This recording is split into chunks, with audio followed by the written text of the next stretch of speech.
Alright, so I wonder what you guys would have done in that situation on the game show. And at this point in the class, what I would generally do is I would do one of two things. We would put you, I would actually pause that video before you saw the outcome. And I would put you into 4 groups. And I would put you into a position where you have to make a very similar decision. And I would tell you that you guys were 4 companies trying to decide how to price your products. Like you were 4 paving companies, and you agreed on a set price, and you'd only do projects for that set price. I would give everybody an X and a Y in their group, so each group would have to choose X and Y, and the standard, the expectation for every group to begin with is that you will play your Y card. And if everybody plays their Y card, everybody gets $1. And if everybody sticks to the rules, everybody will make $1 in every round. And it's very simple. I tell you that you have all agreed to do this. But I also show you this payoff matrix here. And it says that if some team decides that they're just going to play an X, just for the sake of playing an X, and everybody else sticks to the agreement of playing the Y, well, the X is going to win $3. And all the Y's lose $1. And you have to use your imagination here, but I've never, and I think I've done this for 5 years now, I've never had groups stick to the Y's. They always start backstabbing each other, and lo and behold, before we know it, we've got everybody playing X's. Nothing. I send groups out in the hallway. I have them try to make deals together, talk to each other, and they can never agree. And this is the problem with the oligopoly. If they could cooperate and work together, they could do pretty well.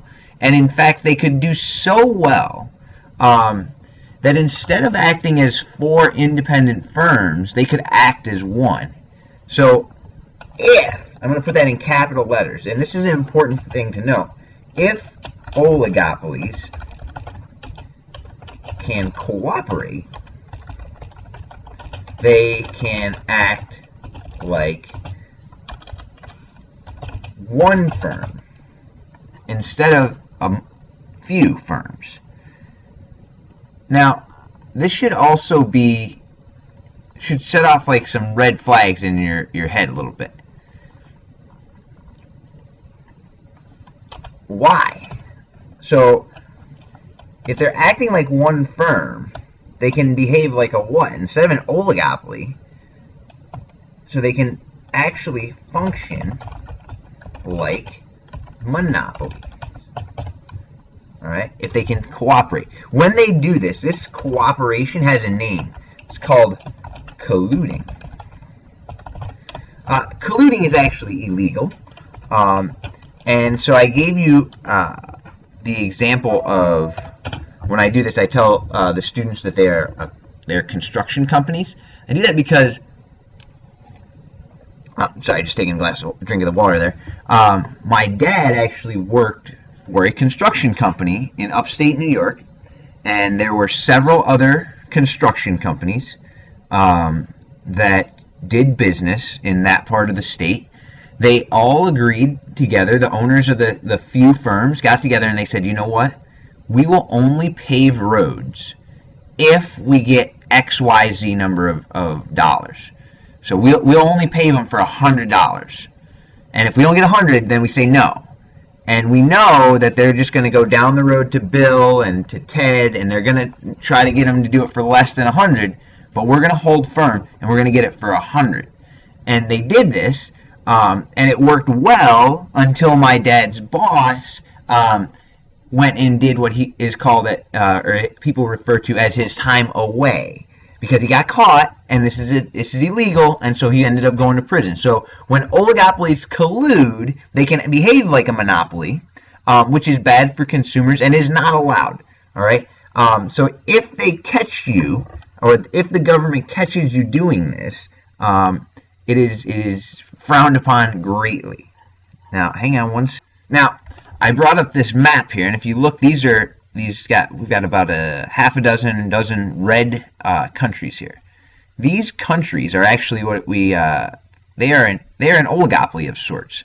And if you look up here, this is a group called OPEC. These guys control about 75% of the world's oil reserves. And they try to behave like an oligopoly. So what do you think they try to do when they behave like an oligopoly? They try to get together and collude, cooperate, and when they do that, they are trying to drive the price of oil upwards. And if you look at my cartoon over here, so a lot of these countries are located in the Middle East. So you have this, looks like a Saudi individual here representing OPEC, and the world here. Please, can I have some more, please? And what they do is they limit the amount of production that they will do. They agree. They say, hey, we won't produce past a certain amount so that the price stays nice and high and we get lots and lots of money. They've done this with varying levels of success throughout the years, but they are an oligopoly. So that's the behavior here.